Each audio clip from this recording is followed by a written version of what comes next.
La tension s'est encore accrue. Les rats les moins combatifs abandonnent le vieux quartier, déménagent en quête d'un endroit tranquille, mais il n'y en a plus nulle part. La ville tout entière résonne de grondements incessants, de plus en plus forts. S'ils semblent parfois s'atténuer ou se taire, c'est pour recommencer, plus intense et plus effrayant encore. Dans ces rares moments de répit, les rats retrouvent leur calme. Ils se bercent de l'illusion que tout est redevenu comme avant. La faim sévit. On ne trouve plus rien de ce qui faisait la nourriture habituelle des rats dans cette ville. Poissons, viande, fruits, déchets divers. La plupart des garde-manger sont vides et sur l'immense place du marché tout a disparu. Les pièces de lard odorantes, les sacs de gruau, de pois, de haricots secs, les amoncellements de légumes, même les greniers à blé, remplis naguère de froment et d'avoine, sont aujourd'hui déserts. Ces changements sont survenus d'un seul coup. Quand exactement, on ne saurait le dire. Dans les appartements aux portes grandes ouvertes, les armoires à provisions et les cuisines sont également vides. Les hommes ont laissé les meubles et le matériel, mais ils ont emporté avec eux tout ce qui se mange. Les ressources offertes par les décharges sont depuis longtemps épuisées. Des conflits éclatent sans cesse, des races querellent et s'affrontent.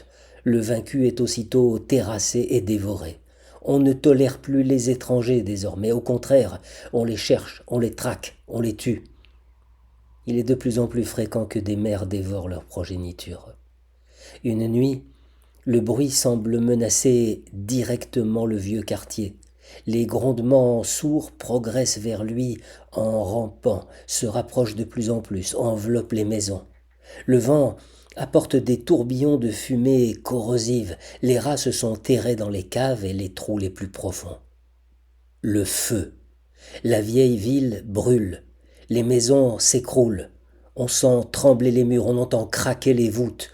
La fumée, l'odeur de brûlé et l'oxyde de carbone s'infiltrent jusqu'au cœur de la terre.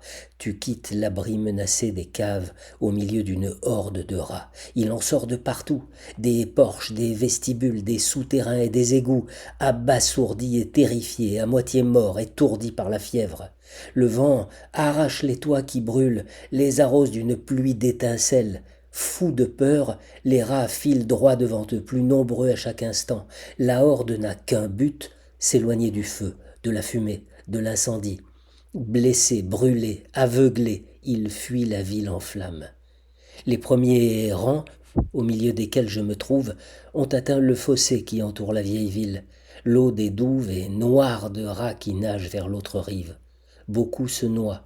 D'autres, nombreux, courent sur les dos et les têtes de ceux qui nagent. La terre se rapproche, je saute sur la berge.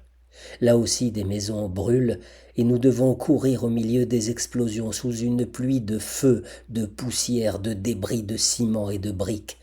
Les hommes s'enfuient à notre vue. Ils détalent et dans leur effroi vont se réfugier sous des porches sur le point de s'effondrer. Nous nous joignons à d'autres groupes, ce qui augmente encore notre nombre. Bien que nombreux périssent, la cohorte des rats ne cesse de croître. À un moment donné, je saute sur un tonneau renversé et découvre tout autour de moi des milliers d'échines en mouvement, telle une immense mer grise qui remplit la rue jusqu'à l'horizon. Nous longeons le canal qui mène au port, à la mer où tout paraît calme jusqu'à présent. Toute la nuit, nous avons marché, toute une longue nuit, harassée de fatigue, dans la fumée, la puanteur, l'odeur âcre de brûlé et la poussière, fouettée par une pluie fine. Sautant par-dessus les trous d'eau, franchissant les marécages, les dunes de sable, les petits jardins, les vergers. Lorsque nous atteignions enfin des quartiers d'habitation, très loin de notre point de départ, nous nous dispersons en hâte dans les rues, à la recherche de cachettes. Le vent chargé des émanations de l'incendie change soudain de direction. Je hume le parfum de la mer toute proche.